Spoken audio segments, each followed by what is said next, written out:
Bom dia para todos vocês, bom dia para quem eu não falei, para quem chegou agora, um bom dia. Hoje nós vamos fazer a interpretação do texto, o que aconteceu no dia seguinte. O início ali do livro, na página 5, temos esse texto que é sobre, é um trecho do livro O Menino do Pijama Listrado, e também tem um filme, eu não sei se vocês já assistiram a esse filme, O Menino do Pijama Listrado.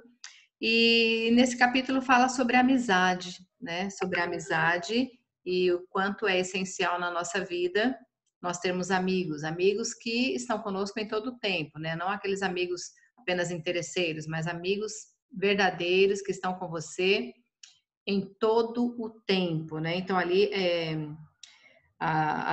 no início fala que a amizade é uma relação que envolve afeto e respeito, ok? Mas você acha que ela pode acontecer entre as pessoas mais diversas, né? A amizade, ela pode acontecer com todas as pessoas, não é? Sim. Ou é necessário ser semelhante à pessoa para que elas sejam amigos, né? Então, será que eu tenho que fazer amizade só com pessoas que tenham semelhança comigo? Não, né? De maneira alguma, né, gente? Em hipótese alguma, isso não tem nem não tem lógica, né? Não tem nada a ver isso daí. Então, ali nós vamos ver aqui eu não sei se todos já assistiram ao filme, O Menino do Pijama Listrado, conta a história de dois meninos, ali o Bruno e eu vou falar Samuel. É, o Bruno era filho de uma pessoa do exército, né, e de digamos, um nazista. Será que um nazista, aquele cara? Eu acredito que sim, né? E o Samuel era filho de um judeu, né? E ali depois a gente sabe de todos os horrores da guerra, né? Que eles passavam e os campos de concentrações que existiam na época. E um dia o Bruno, ele gostava muito de andar né, em volta da casa dele, e como eles moravam não dentro de uma cidade exatamente, mas ele saía para ver as coisas e encontrou o menininho, né, do outro lado da cerca.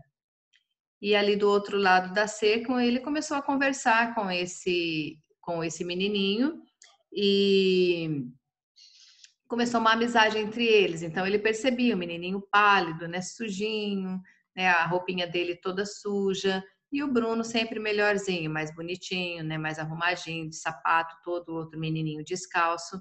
E ele levava comida. E eles ficavam ali conversando e brincando até o dia que o menininho pede para ele para se ele pudesse entrar ali para procurar o pai dele, né? Ele não faz menção da família desse menininho, só fala do pai. E, e o Bruno aceita o desafio, né? Fala, mas como que eu vou conseguir entrar, né? E aí eles cavam um buraco por debaixo da cerca, ele consegue arrumar um pijaminha, né? Que é a roupa que eles usavam ali dentro do campo de concentração, e ele consegue entrar. Só que ele imaginava que ali naquele lugar existiam famílias felizes, né? Que elas sentavam à frente das casas, ficavam conversando, ficavam vendo, né? Assim, da forma que a gente senta na frente da nossa casa, quem mora em casa ou no apartamento, nas sacadas, você fica olhando, né? Apenas olhando a rua ou tomando chimarrão ou tomando tereré, né? Aqui para nós.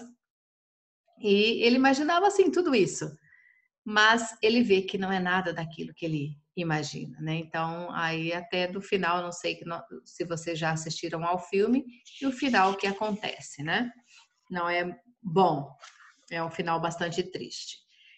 Então, vamos ali para a página 7, eu já vou compartilhar o livro com vocês, para nós fazermos a interpretação.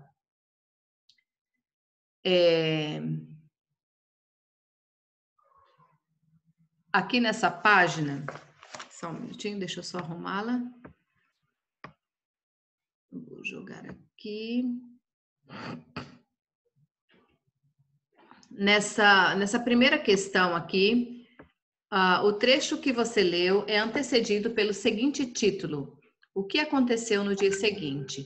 Ele permite supor que o romance tem início no dia seguinte? Não, não vai ter início no dia seguinte. O enredo do romance não segue uma sequência temporal? Também não. Temos ali uma sequência temporal.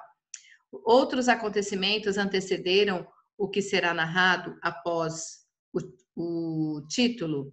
Outros acontecimentos, sim, tá? Serão narrados. Isso já teve um início antes. A letra D, os acontecimentos do dia anterior não são interessantes para o leitor? Também não, tá? Olha, tem todo o contexto em si. Então, a resposta correta aqui é a letra C. E o pontinho, só lembrando, gente, ali que eu vou explicar as perguntas, as perguntas de interpretação de textos, e eu sei que não vai dar tempo de vocês copiarem enquanto eu vou estar falando, mas eu vou enviar para vocês depois o gabarito dessa parte de interpretação, porque são bastante questões, tá? Então fiquem tranquilos se vocês não conseguirem me acompanhar, porque eu vou apenas explicar as perguntas aqui e depois eu envio para vocês o gabarito dessas questões, correto? Então, ali releia a frase inicial do primeiro parágrafo, de que forma ela completa a informação contida no título, né? Então, ali fala assim, o dia seguinte, sexta-feira, foi mais um dia molhado, né? Então, quando ele cita ali essa primeira parte ali, a frase inicial, isso, a primeira parte. Então, ali, quando o Bruno acordou pela manhã, olhou pela janela e ficou desapontado ao ver a chuva caindo. Se não fosse pelo fato de que aquela seria a última chance de ele e Samuel passarem algum tempo juntos. Sem falar que a aventura prometia ser muito emocionante, especialmente porque envolvia fantasias e roupas. Ele teria desistido de sair e teria esperado por outra tarde na semana seguinte, quando não tivesse planejado nada de especial. Então, ali nós vamos ver de que forma ela complementa a informação contida no título. O título, o dia seguinte.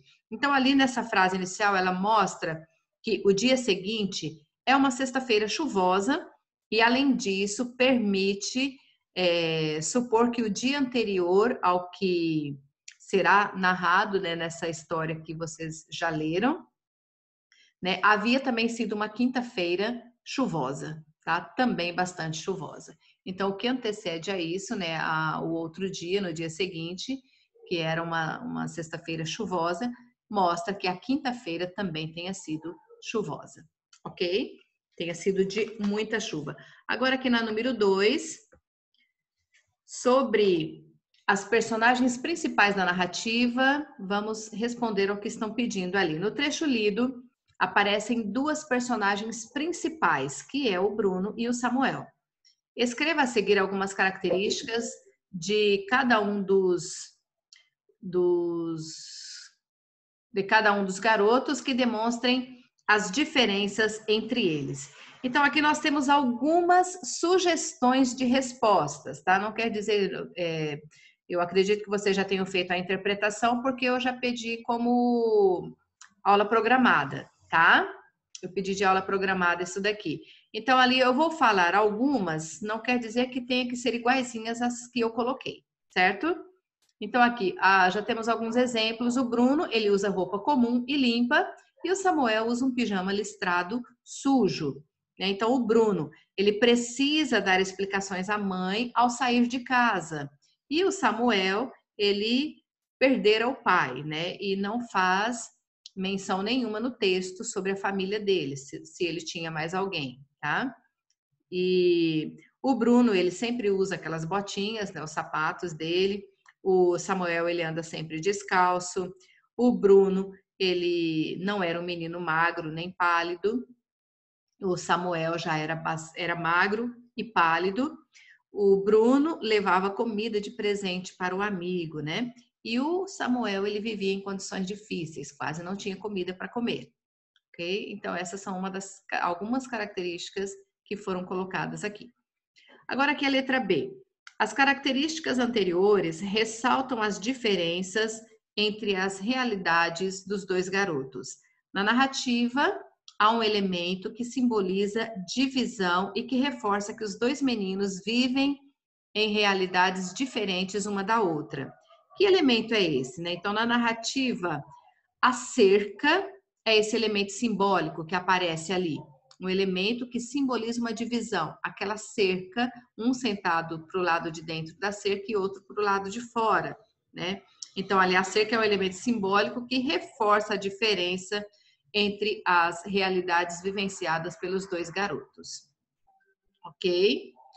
Agora, ali na letra C, essas diferenças, contudo, não fazem com que eles deixem de ser amigos. Por que você acha que eles permanecem amigos? Isso daqui é uma resposta pessoal, tá, gente? Eu apenas vou explicar para vocês por que mostram diferenças entre eles. Um estava lá dentro, do outro lado da cerca, e outro do lado de fora. Mas o que nós conseguimos entender? Eles eram crianças. E por serem crianças, eles não sabiam dos perigos ali, eles não sabiam que os pais, né, do Bruno com o Samuel, então ali a gente sabe que foi na época do nazismo, os nazistas tinham os judeus como inimigos, então ali eles sabiam que as crianças não sabiam disso, então eles eram apenas amigos. Isso mostra com que as crianças, elas não veem, não têm preconceito nenhum com ninguém, elas, sendo crianças, eles vão brincar, não é? Sendo crianças, eles não veem dificuldades quanto a isso. Então, eles permanecem unidos, eles compartilham experiências juntos, eles brincam, eles gostam da companhia um do outro, né? E eles têm interesses em comum, que são coisas de criança, ok? Agora vamos ali para outra página.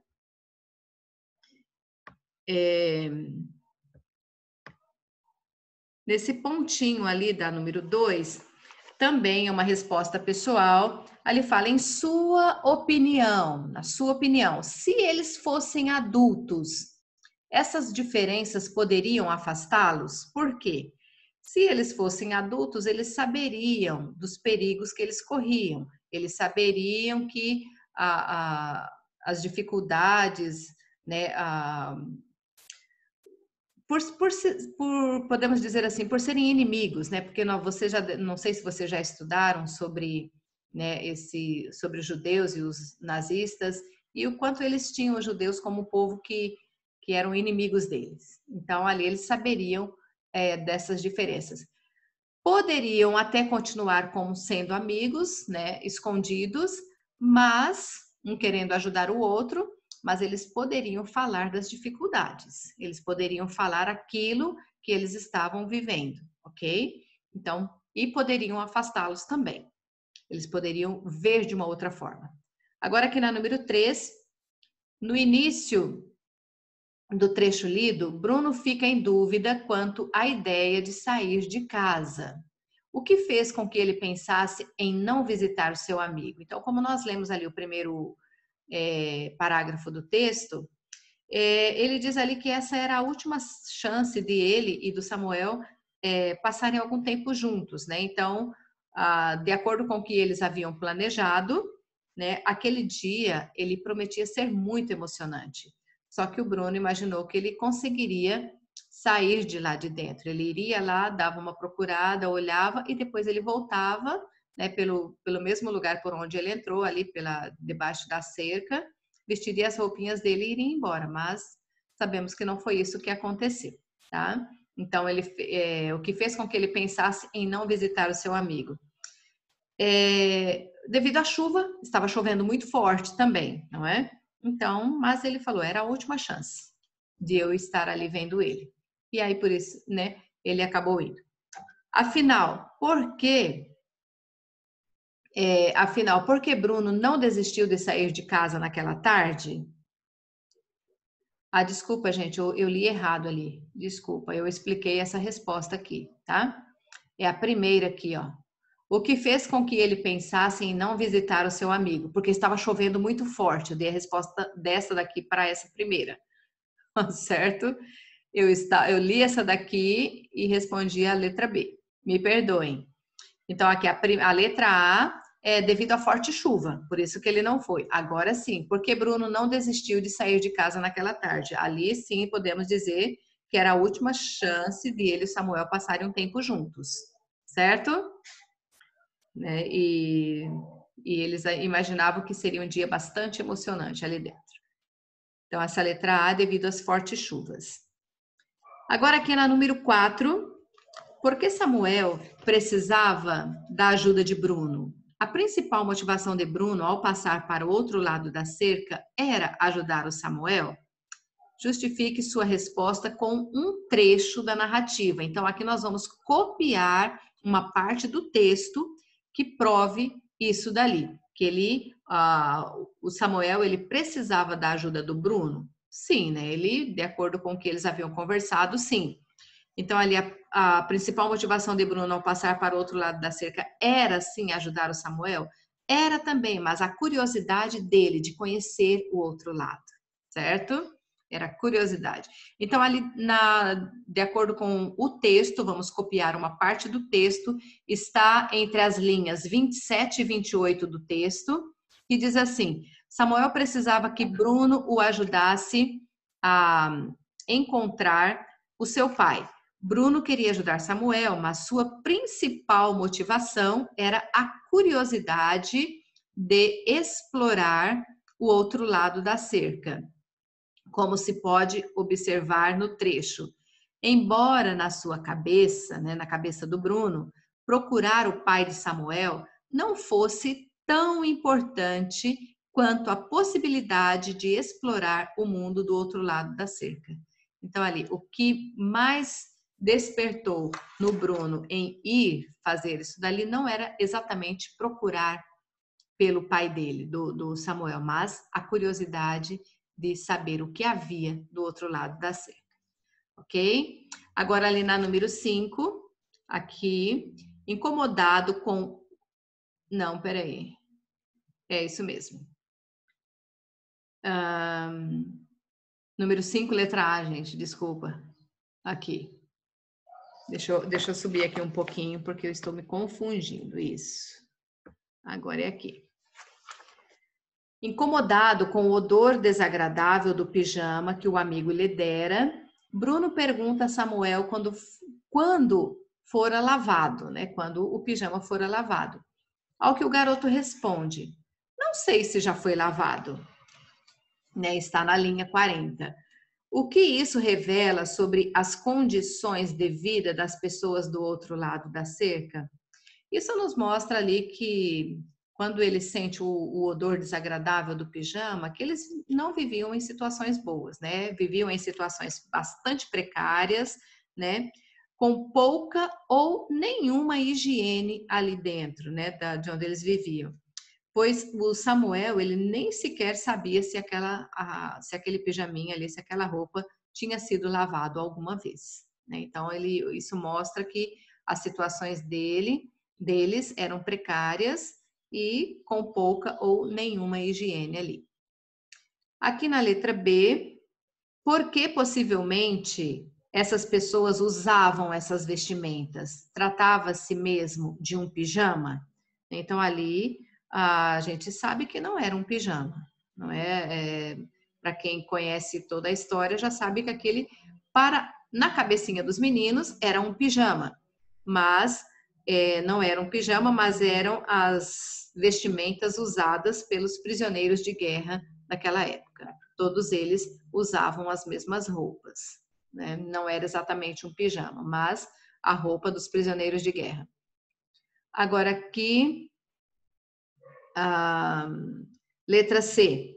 Ao vestir o pijama, Bruno ficou quase igual a Samuel. Porém, algo o mantinha diferente dos garotos do outro lado da cerca. O que diferenciava? As diferenças de fisionomias, o fato de que o Samuel ele era bastante magro e pálido, né? E o Bruno, ele já era mais corado, ele não tinha esse problema, né? Ele já era um menino mais... Ele estava limpinho, ele não estava, né, não demonstrava a palidez no rosto dele, né? E não era tão magrinho assim quanto ao Samuel. Então, essa era a diferença que existia entre esses dois garotos. Agora, ali na número 6, depois de estarem do mesmo lado da cerca, Bruno e Samuel sentiram um desejo de se abraçar. O que teria motivado tal desejo em cada um deles, né? Bruno sentiu o desejo de abraçar o Samuel porque ele queria mostrar ao amigo o quanto ele gostava, né, dele. E como ele, nesse abraço, ele quis demonstrar também como fora bom conversar com ele durante todo o ano que eles passaram ali conversando. E agora, aqui na outra parte, fala sobre o Samuel. Por que o Samuel ele quis abraçar o Bruno? Né? Ele queria agradecer pelas várias gentilezas que o Bruno fez com ele, como levar comida, né? E dizendo que ele também poderia entrar ali e ajudá-lo a procurar o pai dele. Então, é isso que ele fez com que abraçasse o Bruno, tá? Agora, aqui na número 7, releia o fragmento a seguir e responda ao que está pedindo. Não demorou para que alcançassem o campo. Bruno abriu os olhos, assombrado com as coisas que via. Na sua imaginação, ele pensara que todas as cabanas estavam cheias de pessoas felizes, de famílias felizes, algumas das quais se sentavam do lado de fora em suas cadeiras de balanço durante o anoitecer e contavam histórias. Pensou que todos os meninos e meninas que moravam ali estariam em grupos diferentes, jogando tênis ou futebol, pulando corda e desenhando no chão quadrados para jogar amarelinha. Esse era o pensamento do Bruno antes de entrar ali. A letra A. Bruno encontrou aquilo que ele havia imaginado do outro lado da cerca? Não, em hipótese alguma, né? Justifique a sua resposta. Ele não encontrou nada do que ele havia imaginado. Aí, de acordo com o que está falando aqui, ele imaginava que lá haviam pessoas felizes, mas ao conhecer o local ali, ele se deparou com uma realidade totalmente diferente, em que as pessoas ali viviam em situações, né, em condições degradantes ali no lugar, ok? Agora aqui a letra B. Qual a reação de Bruno após observar a realidade vivenciada pelas pessoas daquele lugar? Qual a reação dele? Quando ele viu, ele ficou chocado com aquilo dali. A primeira coisa, né, ele ficou assustado e ele quis ir embora, né? Ele ficou assustado e disse que queria ir embora. Agora aqui na número 8, há um trecho da narrativa que permite perceber que Samuel vive sob vigilância de soldados. Transcreva-o. Mais uma vez, nós vamos copiar uma parte do texto que comprove isso daqui, que lá onde o Samuel vivia, os soldados viviam em constante vigilância com eles, né? Eu encontrei uma parte ali nas linhas 63 até 65, tá? Então, ali, nessas linhas 63 a 65, diz que uma caminhada que Samuel fizera quase todos os dias, já há quase um ano, quando escapava dos olhares dos soldados e conseguia chegar até a única parte de Haja Vista que parecia não estar sob vigilância constante.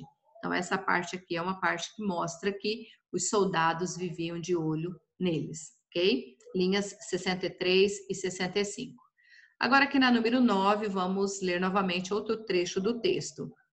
Na verdade, para onde quer que ele olhasse, só via dois tipos de gente. Se não eram os soldados felizes, sorridentes e gritalhões nos seus uniformes, então eram as pessoas infelizes e choronas, de pijama listrado, a maioria das quais parecia estar olhando para o nada, como se estivessem de fato adormecidas. Porque as pessoas de pijama listrado estavam infelizes, né? Então ali a gente espera que vocês possam estar colocando, né, uma resposta pessoal também, né, após tudo que a gente viu ali no texto, né, e as respostas às questões anteriores também. Essas pessoas eram prisioneiras de guerra e estavam sob vigilância constante dos soldados e em uma situação desumana. É isso que a gente consegue observar ali. Agora vamos ali na outra página, temos acho que duas perguntas aqui. Isso. Ali na página 10, no trecho, qual o significado da expressão olhando para o nada? Então, ali quando a pessoa para e fica olhando para o nada, se você imagina que a pessoa esteja olhando para o nada, mas talvez esteja alguma coisa nos pensamentos, ou talvez não também, né? Então, ali, essa expressão, ela indica que as pessoas, elas ficam com um olhar inexpressivo, como se não conseguissem mais demonstrar nenhuma emoção diante do sofrimento que elas estavam vivendo, né? Então, ali um olhar inexpressível, como se não conseguissem mais, já sabiam qual seria o destino delas. Então, elas não conseguiam mais demonstrar nenhuma emoção diante desse sofrimento que elas viviam. Agora, aqui na número 10, com base no trecho do romance que você leu, como você imagina que terá continuidade a história? Bruno ajudará Samuel ou irá embora? Se você não conhece o filme, né, se você não já leu o livro, você vai escrever aqui o que acontece, qual é a sua opinião sobre isso daqui, né? Eu vou deixar que vocês reflitam sobre isso, tá? Agora eu vou passar mais umas páginas aqui.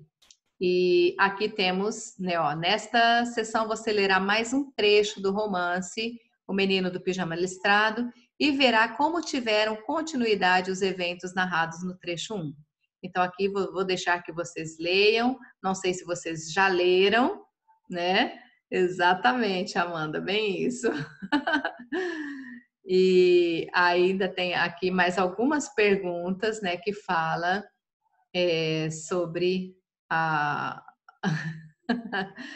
o que aconteceu com os meninos ali. Eu vou deixar que vocês leiam e depois respondam a essas questões também, porque o meu tempo hoje já não está tão. Não tenho mais tanto tempo assim. Eu sei que tem algumas perguntinhas ali. Ah, tá. Deixa eu só um minutinho.